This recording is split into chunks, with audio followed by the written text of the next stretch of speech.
One is that I think people sometimes look at it as like it's going to be this cure, and it's not. And that's another major misconception. It is not a cure. It is a set of tools that individuals with Tourette syndrome and their families can use to minimize the intensity and frequency of their tics if and when they choose to. But it is not a cure. It's not going to make the tics go away. Welcome to the UpTic, brought to you by the New Jersey Center for Tourette Syndrome and Associated Disorders, empowering children and adults through education, advocacy, and research by sharing the stories and experiences relevant to the TS community. Thank you for joining us on this episode of our podcast. I am here today with Jeremy Lichtman, who's a licensed psychologist offering cognitive behavioral therapy in central New Jersey, and he specializes in Tourette patients. Jeremy, how's your day going? Hi, my day is going excellent. Thank you. How is yours? Very good, very good. Busy day, but doing well. Good start to the week here. So I know you are a specialist in CBIT, and we'll talk in a second about what that is. I would love to know just off the bat, if you could describe CBIT in one or two words, how would you describe it? Ooh, that is a good question.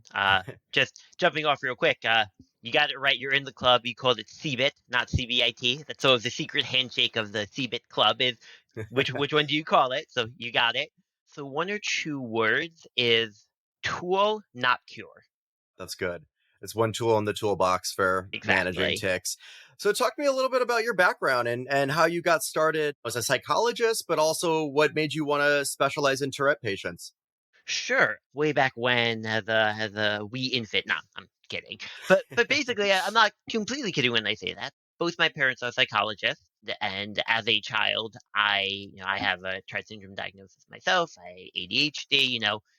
Learning challenges. The range, and I was really lucky. I had parents who got it in a way that very often working with parents and families of children with Tourette syndrome. Like they're scrambling for answers. And my parents had a little bit of that background knowledge to begin with, and they really created an environment that was set up for me to be successful, for me to create the kind of life that I would want to live with no particular limitations, especially no limitations per se, given my diagnoses. And so, kind of growing up, experiencing that, and seeing the work that my parents did with other people and helping other people. My father's run nonprofit organizations his whole life, helping people with special needs, and just kind of watching the impact that they've had through their work definitely led me in this direction. Plus, just a fascination with human psychology in general, and kind of wanting to understand how people work. As I've learned more, I've really learned that we have no idea. But that aside, now it's just a mystery that intrigues me. So really kind of, their experiences, my experiences growing up. And so by high school, I kind of had the idea I was going to become a psychologist. That was important to me. And then college, grad school. When I was in graduate school, one of the graduate schools I applied to was Rutgers, in part because they had a Tourette syndrome program, which I was really interested in. Less in some ways because I have Tourette syndrome myself, although obviously that's a piece of it, but largely because there was supposed to be really excellent training in cognitive behavioral therapy for Tourette syndrome, but the co-occurring, commonly co-occurring comorbidities, right? OCD, anxiety, depression, these other areas that I had a lot of interest in and really, really wanted to become an expert in cognitive behavioral therapy. And so that's what led me to Rutgers and the TS program. And so by definition, being in the TS program, I was working with, patients or clients with Tourette syndrome. But really something I kind of knew for my own life and tangentially, but what really came home to me was how heterogeneous, right? How differently TS can be experienced by different people, and how sort of like, rule number one in the treatment of Tourette syndrome is assess for everything, because very often there's more going on and the other things are more challenging than the tics themselves very often. Yeah, yeah. But really, that really came home to me there. And so when I think about working with individuals or families with Tourette syndrome, I really think more broadly about using cognitive behavioral therapy to help individuals who are struggling. Because back to what I said before, CBIT, it's a tool, it's not a cure. And cognitive behavioral therapy is not about curing the symptoms that people experience. It's not about curing people. It's about empowering people to have the tools to manage the symptoms that they're experiencing in their life, not to necessarily make them go away, but to be able to achieve a life worth living, knowing that they have the tools to do that.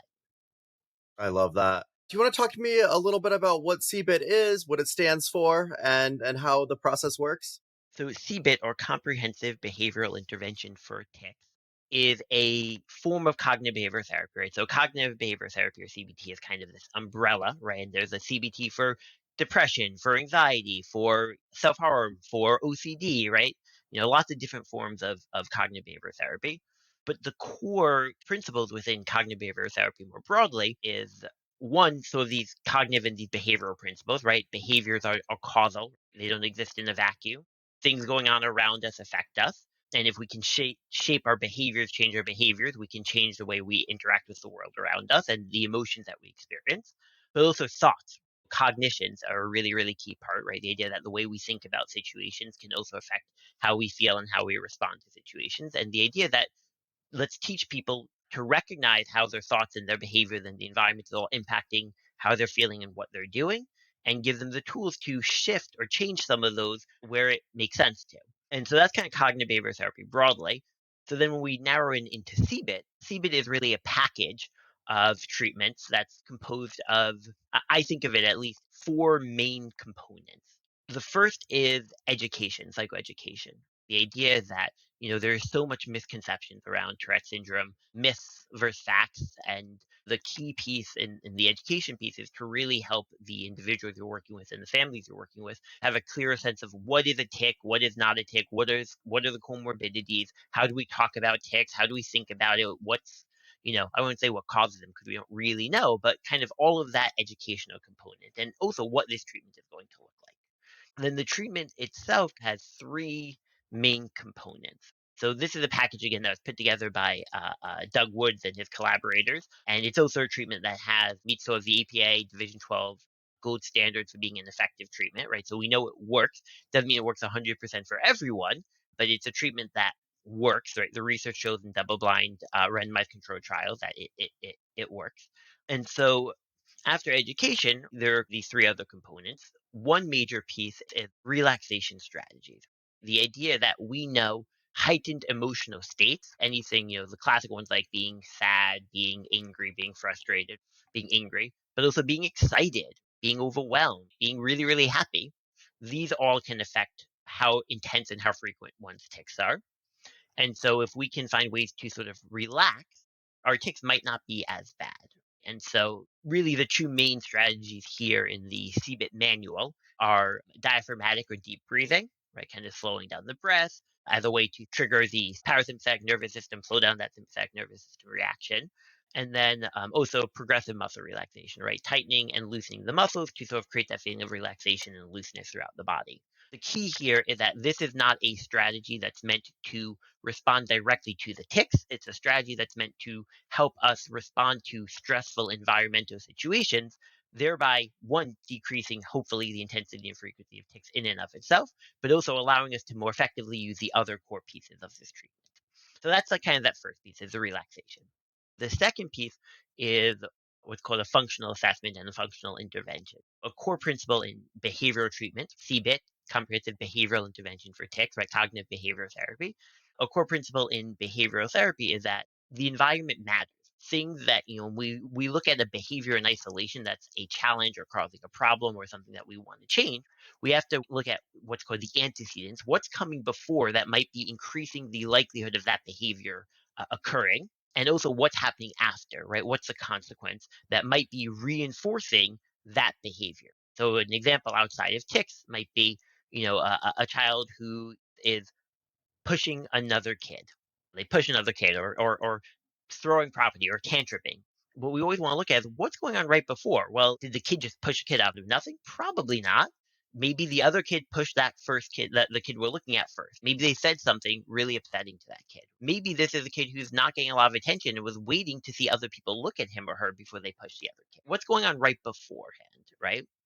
And then what's going on afterwards? Afterwards, if a bunch of people cheer the kid on, that's probably going to increase the likelihood that he's going to or she's going to push a child again in the future because that's reinforcing. They got something good out of pushing the child. So with tics, we believe the environment matters. What this means is what are the things that are kind of going on before that might be increasing the likelihood of increasing the intensity or frequency of the tics? So like common examples that we might be looking for are things that are stressful, taking tests, homework, being in public places, all these things that might, for some kids, but not all kids, or individuals, sorry, not just kids, might increase the likelihood of their tics becoming more frequent or more intense. And we have a whole way of kind of assessing for that. And then we also want to look at the consequences. What's happening afterwards? Is the child or the individual, are they being comforted, right? Are they able to escape an aversive situation? Are they being laughed at? What are the things that are happening afterwards? Because if we can understand the antecedents and the consequences, we can find ways to shift the environment.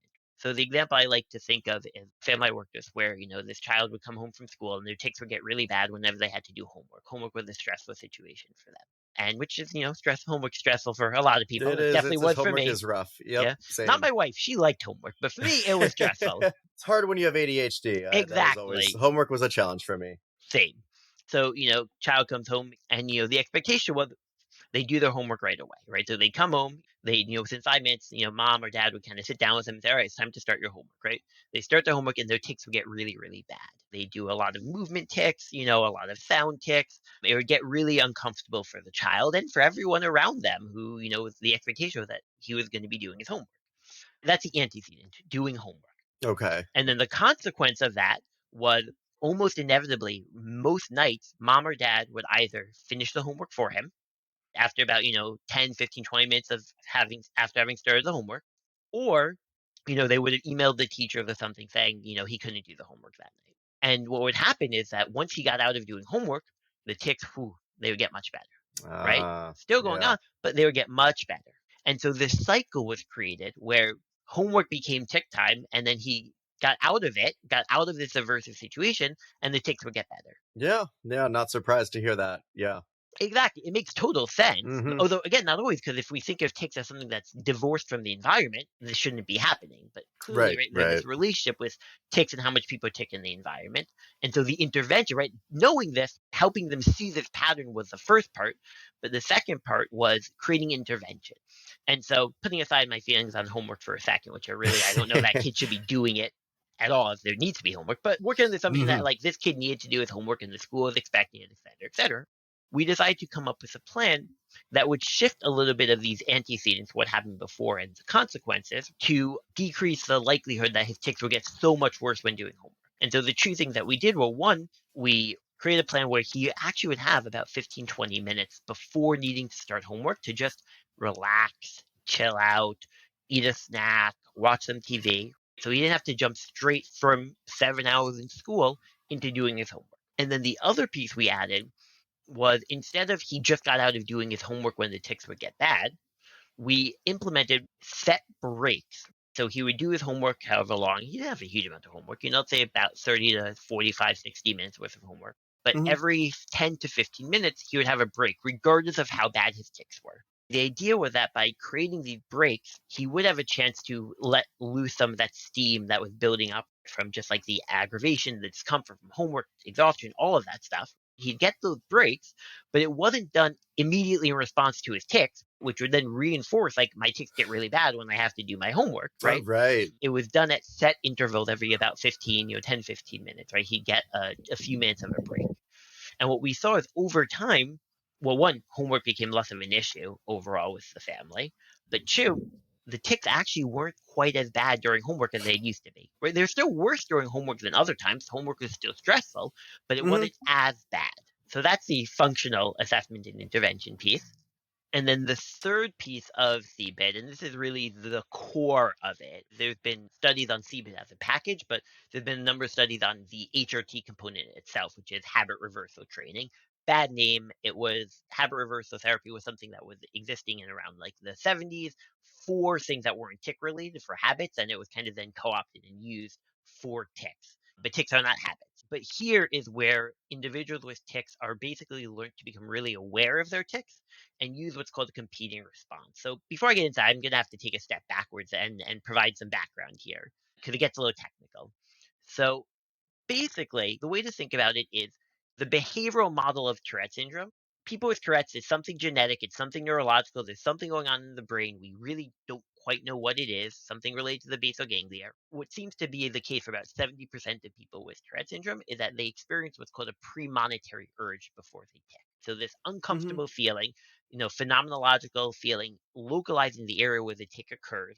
So if it's, a shoulder twitching tick, right, there's probably this feeling somewhere around the shoulder. can be described as a pressure or a tickle or an itch. Mm-hmm. And what happens is the individual with tics does the tick as a way of relieving that feeling in that part of their body, getting rid of that uncomfortable feeling. And what we have here is what's called a negative reinforcement cycle. What that means is we have urge, discomfort, tick, relief, right? Relief is it's called a negative reinforcement cycle because you take away the discomfort. And what happens is that there's this sort of implicit or unconscious learning going on of, relief. Oh, next time I have a tick, I have this urge, I'm gonna do the tick that makes this feeling go away. Right. Okay. And the more it happens, the idea at least is that that gets reinforced, and basically you learn the only way to get rid of this bad feeling is I need to do this tick right now, or else this bad feeling will never go away. Right. Right. And so what HRT does is it says, hold on, hold on, hold on. There's very little in our experience as behavioral psychologists that actually just goes on forever. And I wonder if there might be another way of stopping that negative reinforcement cycle, right? Right now we have tick equals relief. I wonder if there's another way to get relief. Okay. And what we do is we teach our clients to become really, really aware of that urge, because you need to know when that urge is happening in order to do this next piece. And instead of doing the tick, they engage in what's called a competing response. So a competing response is a behavior that has 3 rules. It's incompatible with the tick. So if the tick is some sort of shoulder up and down movement, on a podcast I can't show you, it's something where you might kind of hold your shoulder down. Okay. Incompatible. You can't have your shoulder going up and hold it down at the same time. Right. Right. Rule number 2 is that can be done anytime, anywhere. So you kind of stick your hand in, right? So when I teach kids this, they'll inevitably say something like sticking your hand in your pocket. And I'll say, well, do you wear pockets into the shower? Right? Oh, Probably right. You not, won't. So right? you can't do it everywhere. Yeah. Exactly, right? Not every pair of pants has pockets. Girls' pants might be much less likely to have pockets, or That's pockets where you true. can stick your Yeah. hands in and stuff. So it needs to be something that can be done anytime, anywhere. And then the third rule is it's less noticeable than the tick. If you just held your hand straight up, while you had the urge to do the tick, it might be incompatible with the up and down movement, but it's gonna look a little strange probably to walk around with your hand Yeah. up, A little right? bit. Yeah. The teacher will think you have a question all the time. Exactly. It's like, no, it's just my competing response. That's what Don't I'm worry doing. about Don't, it. yeah, like, just ignore it. Yeah. The idea is that if you engage with the competing response instead of the tick, eventually that urge is going to go up and up, but eventually it actually hits a natural ceiling. And when it hits that ceiling, that urge is actually going to go down on its own. And so what you're learning is, hey, I don't need to tick in order to get relief. That relief will actually come on its own. Wow. And the way I talk about it is, I talk with kids and I'll be like, have you ever gone swimming in a cold pool? And kids will be like, yeah, of course I've gone swimming. What kind of stupid person do you think I am? Of course I've gone swimming, right? What I'm dumb a question? It's kid. like, That's okay, what I so, do. right, Yeah. exactly. Of course I go swimming. So I'll then say, have you ever jumped into a cold pool? Of course I have. Why all the dumb questions? All right, hear me out though, right? So how does it feel when you jump into a cold pool? You notice it. It's cold. It hurts for It's cold. that first part. Yeah. It's You're so smart. You already know the answer, right? It's cold at first, but what happens when you stay in the pool for a little while? you get used to it. You don't notice the cold anymore. Exactly. You don't notice the cold anymore. Your body adjusts. Does the temperature of the water objectively change? No. Not unless you're peeing in my Yeah. pool, and then that can get out of my pool, That's another right? story then. Yeah. Yeah. Um, but the temperature doesn't change, right? Not really. What changes is your relationship with that feeling, right? Right. With that Right. temperature. And that's the idea, that by engaging with a competing response for long enough, right? And the idea that you hold the competing response for at least a full minute or until the urge to tick goes away, whichever one is longer, Mm-hmm. your relationship with the need to tick changes. Your relationship with the premonitory urge changes. It goes from the thing that, oh my God, I can't handle this, I need to get rid of this right now, to this thing of, hey, I'm okay. I can handle this. It actually goes away on its own. And at least theoretically or ostensibly, is over time, the more you do this, the shorter and shorter that time period between urge tick and urge going away by holding competing response, that should be getting shorter over time. I see. I see. This is so fascinating. It sounds like in the early stages, we would tell people to hold on to that competing response for a minute, and then after that, if they need to tick, I guess they tick, or if they have the ability to keep holding it.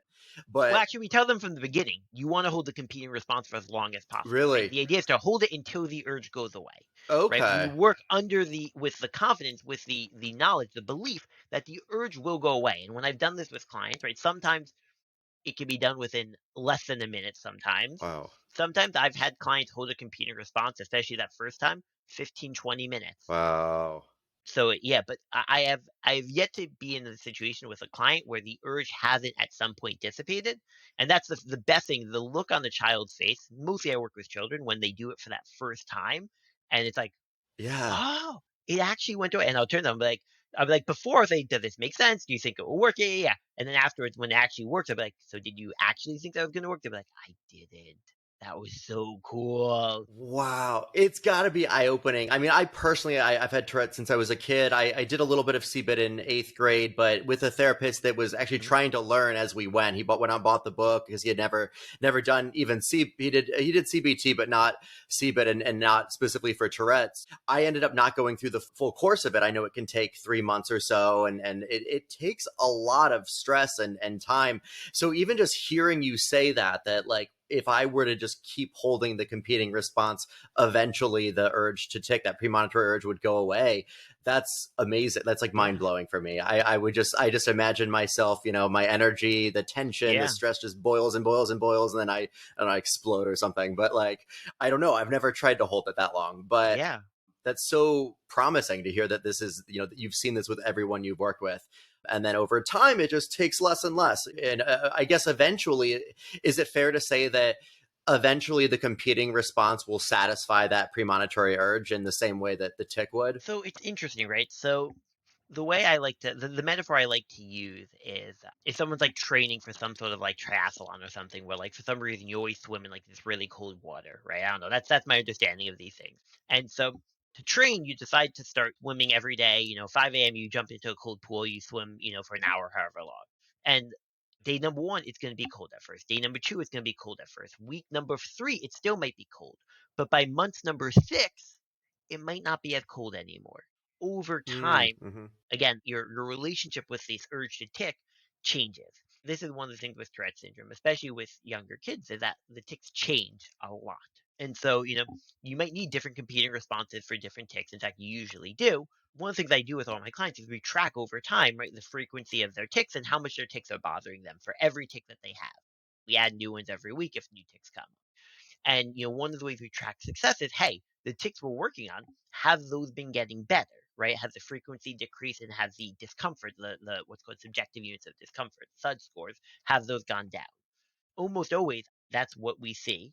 But sometimes we see that for also ticks that we haven't even started working on, because that's the nature of Wow. ticks. Is that it's not because of the treatment, it's because, right, ticks just sort of shift over time. Right, And right. so we do know this works because when we do the research on when the studies have been done on people in the waitlist conditions versus treatment conditions or the alternative treatment conditions, the ticks for the people in the HRT or the CBIT treatment condition, their ticks do get better over time. But the idea is that, right, again, it's not a cure, it's a tool, right? It's, Mm-hmm. oh, I know how to learn to become really aware of this urge to tick, and I know how to come up with a competing response, and I can use it if and when I want. And that's really key, Right. because a lot of times ticking is actually easier and less distracting than using a competing response might be. You really have to be focused on it. And I do believe it gets easier and easier over time, but I don't use it for all of my ticks because at this stage in my life, very often my ticks are pretty minor and it's just easier to do a tick than to use a competing response. For the self-injuring ticks or the very embarrassing noticeable ticks, I could see those being big candidates for it. So like, let's say I have 12 ticks roughly, and maybe four of those I would rank as like pretty bad, like, or problematic. They're the ones I'm concerned about. Maybe they're embarrassing or they're painful to do a lot. Would you start on all four of them at once, or do you try to develop a competing response kind of one tick at a time? Because obviously there's a certain level of like, Right. we got to prioritize the work we're doing. Or is this such a thing where you actually can focus on multiple ticks at the same time? I typically focus on one tick at a time. So we create, with all the individuals I work with, we create our tick hierarchy, which is our list of ticks Mm, that we review every week at the start of the session. We'll pick our first tick to work on, and we'll start with this awareness training. Actually, before you get aware of the urge, you start with just making sure they're aware of the tick itself. You get a description of it, and then you say, all right, every time you do the tick, I just want you to raise your hand to show me that you know that you're doing the tick. I make it a game usually with kids. hmm. And then, they'll get good at that. Then we'll say, okay, let's now work on catching the urge. So every time you feel the urge to tick, raise your hand before, and then you can do the tick. Ah, And early on, this awareness piece alone might take a good portion of the session. Usually, the very first tick I'll work on with a client, we usually don't get past this awareness training piece. I send them home over the week to practice just that awareness training with a parent or a support person. And then, next week they'll come back, and assuming that they still have that good awareness, we then develop our competing response. I have a whole system for going through it, and we'll do one tick at a time. And I'm very big on, okay. I know different clinicians are different on this. Some clinicians just kind of give their clients competing responses. I don't like to do that. My goal is to make sure my clients know how to do this themselves. I have a repository of, I don't know, hundreds of competing responses at this point, but it's because actually I've learned a lot from the clients I've worked with, where I have them, we Yeah, I go bet. through, we create a list together, and then we pick which ones meet the three criteria and, they think would work best. And then we practice it. And so we'll do one tick at a time, right? And so it might take 2, 3 weeks to go through tick number one. But by the time we're up to tick number 3 or 4, it might be awareness training, competing response development, competing response practice, all in one session, one 45-minute session. We're also working on all the ticks previously. By the time we get up to tick number 3 or 4, we're still working on all the other competing responses when those ticks occur. I see. And I imagine no two clients are the same. That's the nature of the idiosyncrasy of Tourette. If you had to say a typical or average duration for someone to really master CBIT, master the art of developing competing responses, I remember years ago, I heard 3 months get cited as like an approximate, kind of ballpark. Is that still what we say, or what's your thoughts on that? So that these numbers, right, and this is true of really all treatment, research-based treatment, is the numbers are based off of their clinical research trials, which has sort of cutoff points. They only go on for Mm, so long. So the treatment, so typically, TS treatments have been about, the research has been about, 3 months. The way I like to put it with the family I work with is that by, after our intake sessions and feedback, by 6 to 8 sessions in, if we're not seeing any difference, I'm doing something wrong, mm. or this might not be the right time for treatment, or any number of other things. I would say by 6 to 8 weeks, we should start seeing a difference. The way I like to structure graduation from treatment is I'll actually have children that I work with run through an entire CBIT session with their parents in the room. They're running it though, right? They're kind of like, I'm not running it. I'm just there in the Mm, background, right? This is to show that they've learned that mastery. I would right. say 3 months is a fair time frame for, most individuals that I've worked with, at least, to really get that beginning stage mastery. But I have found that my clients with tics, they tend to be kids, and the families, like, they tend not to want to leave me. So I would say that, we kind of have like, so weekly sessions. I would say 3 months is a good rough marker. We usually move on to every other week, and then to monthly check-ins. And then, like, sometimes I've had clients who have, I maybe haven't seen for a year or more, come back in for a month or two for booster sessions, just as like life stages I change. see. Have you noticed any differences in CBIT for adults versus for children? Yes. So I think that there are sort of two main differences with that I found with children versus adults. The first is, in some ways it's harder working with adults. I think that relationship between sort of the urge and the tick has just become so reinforced, so automatic for us, right? Where it actually can be a lot harder to really use a competing response. You were saying how, like, you try and imagine using a competing response, it just feels like it's never going to end. And I think that's actually Hmm. more common in some ways with adults than with children, right? With children, it's like their ticks are changing a lot more, right? So they might have a tick for a Hmm. week, and then that tick's gone forever, right? Um, Right, right. by adults tend to have the same ticks that have kind of stuck around for a more extended Mine are period. pretty stable. Yeah. Exactly.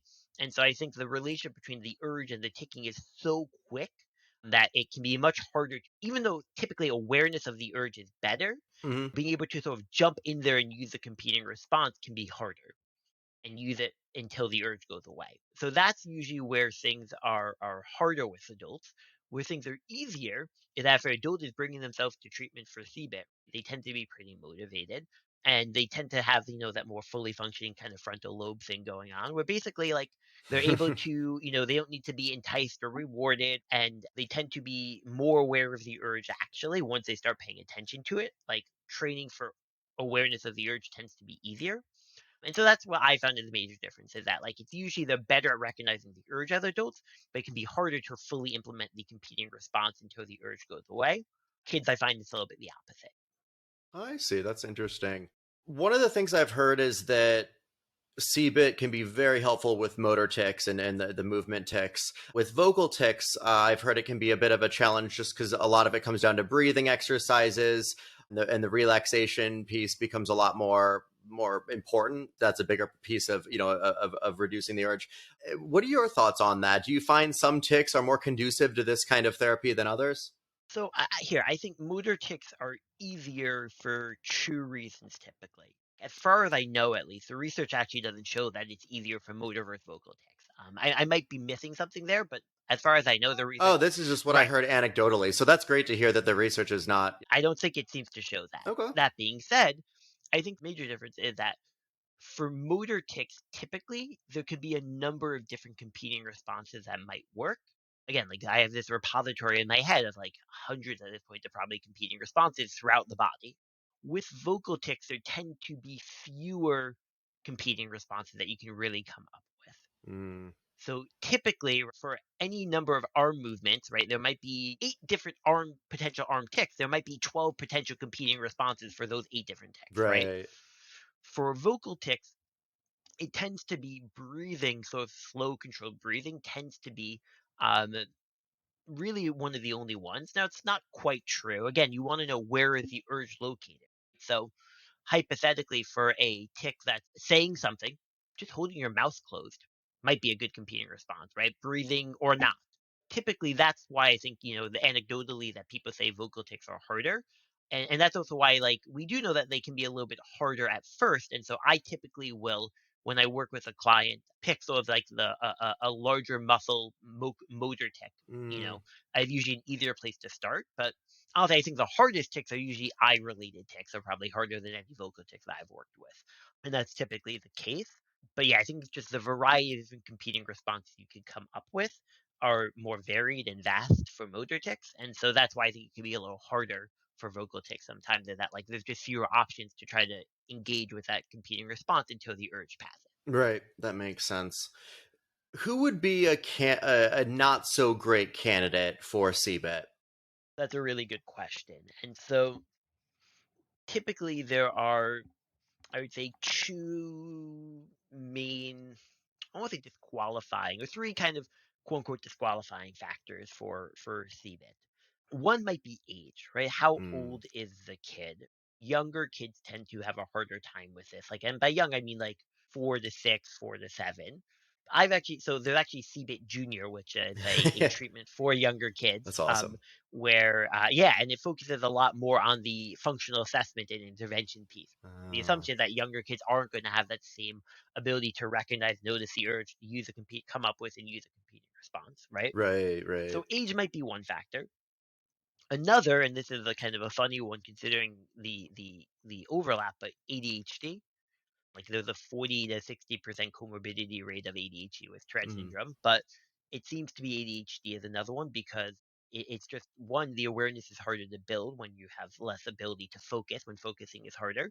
And then also the impulsivity can make it harder to not engage with a tick while holding the competing response. I've not found this a huge, actually, personally, anecdotally, I've not found, most of my clients with Tourette syndrome also have ADHD, and I've not found it a huge disqualifying factor, but the research seems to indicate that ADHD is a factor that makes this treatment less effective. And then the third, I would say, is, are there other things that are going on that are more challenging or mm, problematic? So just use ADHD again as an example, right? You see a lot with kids. I found where, the ADHD is what's causing more of the academic impact, social impact, all of the stuff, but the tics are more obviously noticeable, right. right? And so the tics become the target, of like, oh my God, it's the tics that are the problem. But really, the tics might not be. And the research seems to indicate actually that individuals with more quote unquote pure TF tend to have many fewer academic and social challenges than kids with ADHD and Tourette syndrome. Hmm. and kids with ADHD and Tourette syndrome, their social academic, the impact, their social and academic profile tends to be a lot more similar to kids with ADHD alone than kids with Tourette syndrome alone. And so that's Okay. another disqualifying factor in my mind is, are there other things that are actually more challenging or problematic than the tics, even if the tics are the most obvious? OCD might be another example, 20 to Mhm. 40% comorbidity rate, but the tics might be more obvious. A lot of people with OCD are very good at hiding their OCD, or the OCD is pretty subtle, but it might be the OCD. So that's kind of a third, is I would want to look at the other things and potentially treat those if those actually seem to be causing more of a challenge or a problem. I think that makes a lot of sense. It's part of that taking a holistic look at their care and making sure that, we're prioritizing the issue that we need to. What would you say is a major misconception about CBIT? So a major misconception is that it doesn't work. I've heard a lot of Mm, people say like, "Oh, it doesn't work," or "It didn't work for me," and it just doesn't work. And I think that there are two pieces that kind of fit into that usually, or a few. One is that I think people sometimes look at it as like it's going to be this cure, and it's not. And that's another right. major misconception. It is not a cure. It is a set of tools that individuals with Tourette syndrome and their families can use to minimize the intensity and frequency of their tics if and when they choose to. But it is not a cure. It's not going to make the tics go away. So the idea that it doesn't work is like, I think it's because people often look at it as if it's supposed to cure them rather than just be a tool that Hmm. people can use, right? And again, it doesn't work for everyone. The research shows it works, but it works for about 50% of people who try it. That means that there's 50% of people Oh, who it doesn't wow. seem to Huh. work for, right? We don't 100% know why. I think there could be a lot of different factors, but again, it's not a cure. Two other major misconceptions I hear is, one is, but it will make my ticks worse if I don't do my ticks, right? There's Mm, this idea of the rebound effect. So for a while there was what we now know is a myth, the idea of like, if you hold in your ticks, they're just going to come back hmm, worse hmm. later. And this came a lot, it seemed to be like from kids who would come home from school and ostensibly are holding in their ticks, trying to suppress their ticks, and then the ticks get really Right. bad at They home. held It's it like, in there's all this day at rebound school. effect. Now they're home and all the ticks come out. And yeah. Right. But when we've done careful studies on rebound effects, it Wow. doesn't exist. And what seems to be happening maybe in those school situations is like, well, these are kids who are also, they spent the entire day in school and Hmm. they're exhausted, right? And Yep. ticks get worse when you're tired. They're more comfortable at home. Ticks You got get to do worse when we're more homework when you comfortable. get And in home, some ways, when like we're all more. the stressors of being Exactly. home. Yeah. Exactly. So the idea that it will make your ticks worse is a definite misconception. That there's zero research, as far as I know, showing that it makes it worse. And another misconception is, oh, if I do this competing response, that can become a Mm, tick. And I will not say that has never happened, but it is rarely in the I don't know, not 100 yet, but I don't know, maybe even 100 plus kids I've worked with Tourette syndrome at this point. I've rarely ever seen a competing response become a tick. But the competing response, right? They've done what's called exposure and response prevention, which is a treatment for anxiety and OCD and PTSD. And they've done this with Tourette syndrome, which is basically HRT without the competing response. In these small scale studies, it works seemingly just as well as the competing response as HRT. So the competing response is a tool to help us not engage with the tick, right? And hit that what's called habituation, right? That urge goes away. So that's another misconception, is that like the competing response will become a tick. It doesn't seem to happen, and it's just a part of the that toolbox. makes sense. Well, thank you so much, Dr. Lichtman, for all of your wonderful insight and input on this topic. Anything else that comes to mind that you want people to know about CBIT or Tourette? I think something that's really important is when we think about Tourette syndrome in general and CBIT more specifically, is to sort of keep things in the boxes that make sense. And so what I mean by that is, with Tourette syndrome, there tends to be a lot of comorbidity, ADHD, OCD, anxiety, learning disabilities, all of this stuff, right? It rarely Hmm. comes alone.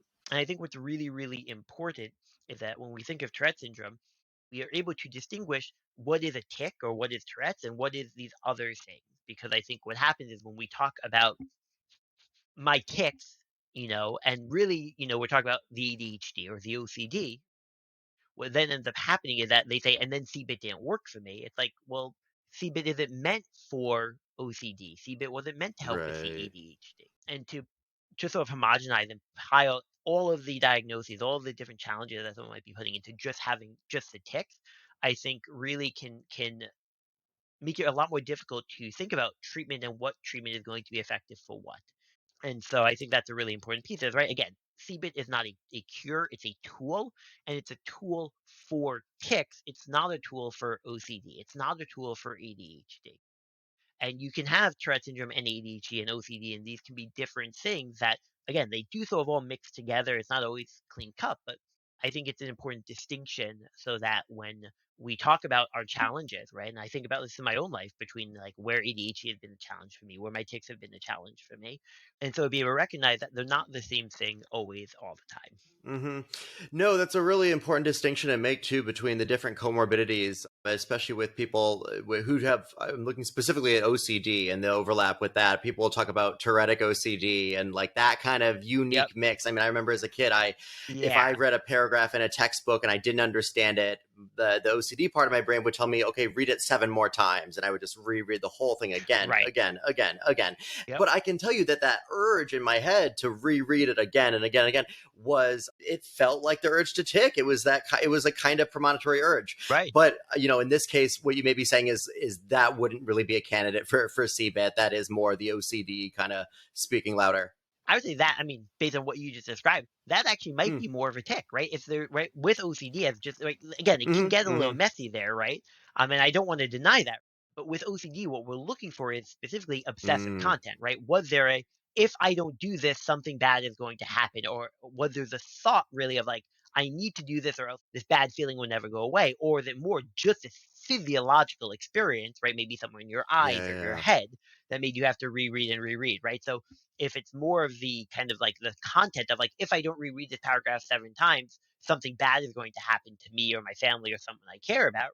The exposure I would do would be a little different than the CBIT than the right competing response behavior that I might do for a Mm. tick Hmm. treatment. Hmm. It would be a little different, My fear would always be that this is going to be on the test somewhere. I need to know it, so let me make sure I right? understand it and then some. And I would just keep Yep. reading it. And so that's more of an OCD thing where I would actually there, right? Like if that was a tick, I would just have you read it once and then just have the page in front of you and not Mm. rereading it. Maybe closing your eyes, maybe putting the book down, putting the book behind you, Hmm. covering the Hmm. page, maybe. But for the OCD, what I would do is for an exposure, I would probably have you, read it once, turn it over, and then tell yourself, because I'm not rereading this, I am going to fail this test. I am going to fail, and Right, whatever it right, is. right, and work through that thought process. Go down that rabbit hole of in your brain.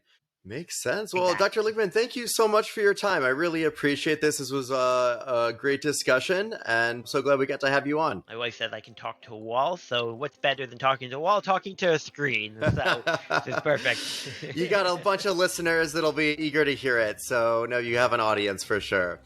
Well, enjoy the rest of your day and hope you have a wonderful week Yes, ahead. you as well. Thank you so much for this opportunity. This is really lovely. Likewise. Take care. Thank you for listening to the UpTic, brought to you by the New Jersey Center for Tourette Syndrome and Associated Disorders, empowering you to stretch the boundaries to live your best life. The NJ Center for Tourette Syndrome and Associated Disorders, NJCTS, its directors and employees assume no responsibility for the accuracy, completeness, objectivity, or usefulness of the information presented on this podcast. We do not endorse any recommendation or opinion made by any guest, nor do we advocate any treatment.